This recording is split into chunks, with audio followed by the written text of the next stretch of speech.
Bonjour et bienvenue. Aujourd'hui, on va travailler un modèle de contrôle numéro 1 du deuxième semestre pour mieux s'entraîner sur les exercices. Alors, tout d'abord, on va commencer avec la grammaire.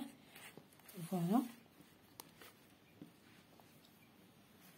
Donc, la consigne numéro 1 souligne le complément circonstanciel de temps dans chaque phrase. Alors, on va lire les phrases pour chercher le complément circonstanciel de temps. Papa rentrera demain soir. Donc, papa, c'est un sujet. Rentrera, c'est le verbe rentrer conjugué au futur. Demain, c'est une expression de temps. Demain soir, qui indique le futur, bien sûr. Alors, le complément circonstanciel de temps, il donne des indications sur le temps. D'accord? Alors, voilà le complément circonstanciel de temps. Je vais le souligner.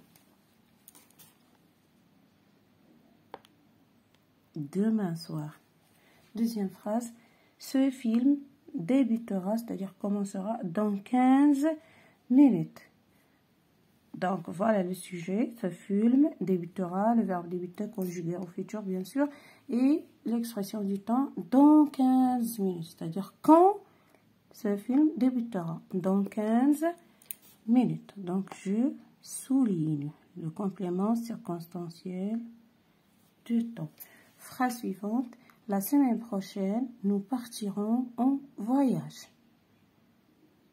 Donc, ici, le complément circonstanciel du temps, il est avant le verbe et le sujet. Il est au début, il est placé au début de la phrase. Donc, la semaine, nous partirons en voyage. Quand? La semaine prochaine. Et après, nous avons voyagé le mois dernier. Donc, nous avons voyagé quand? Le mois dernier. Voilà le complément circonstanciel du temps.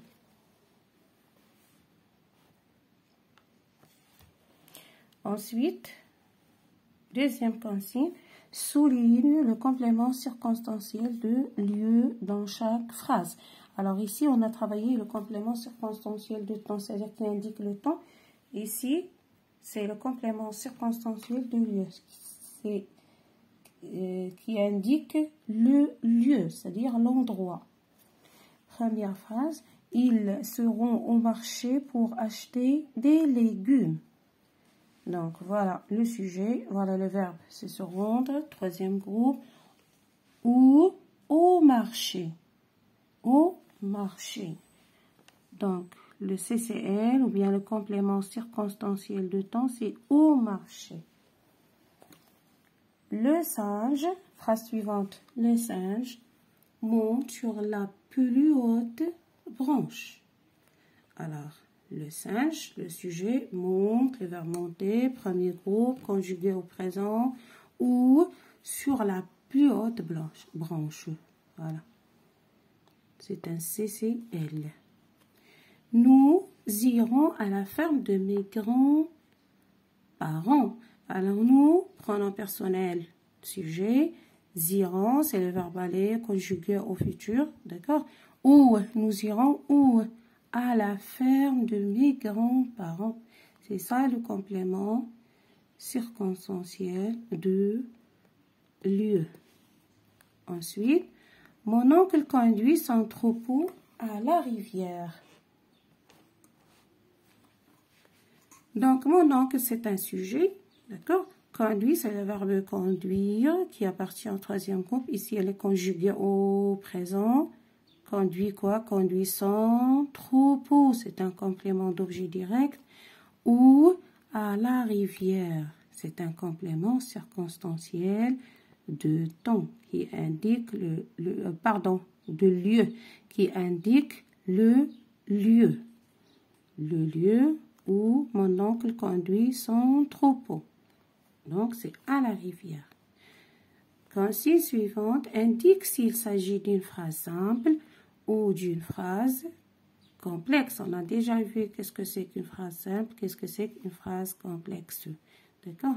Alors, quand je rentrerai à la maison, je t'appellerai.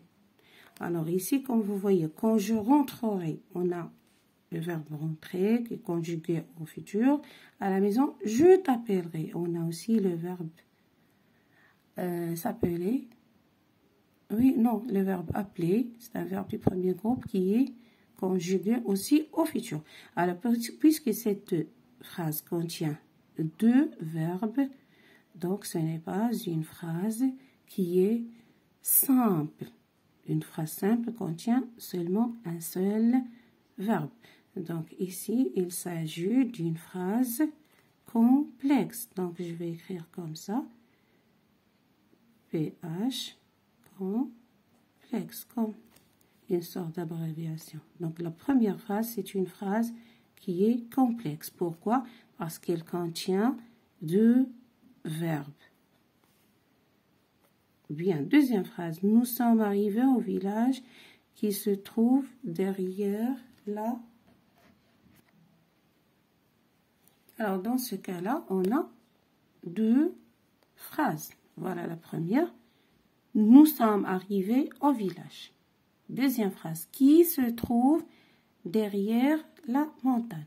Donc, on a deux phrases qui sont liées par qui, par le pronom relatif qui.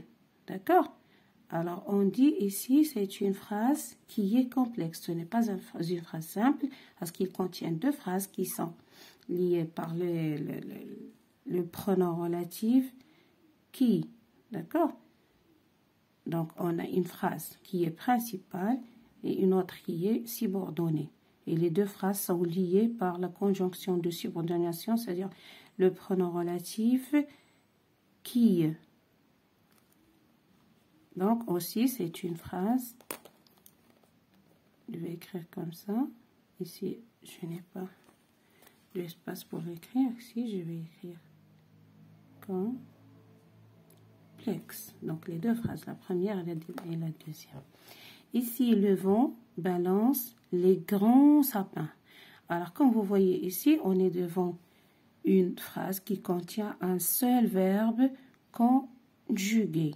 Donc, c'est une phrase qui est simple. Voilà le sujet, le verbe balancer. Quoi balance? Quoi? Il balance les grands sapins. Le complément d'objet direct. Donc, ici, on est devant une phrase qui est simple. Simple. Donc, je répète. Pour la phrase simple, elle contient un seul verbe conjugué. Pour la phrase complexe, il contient plusieurs verbes qui sont conjugués et il contient aussi des mots qui relient les deux phrases, soit des mots de coordination comme or, ni ou bien car, etc., ou bien un pronom relatif comme qui ou bien que. Alors, jusqu'ici, je vous dis merci.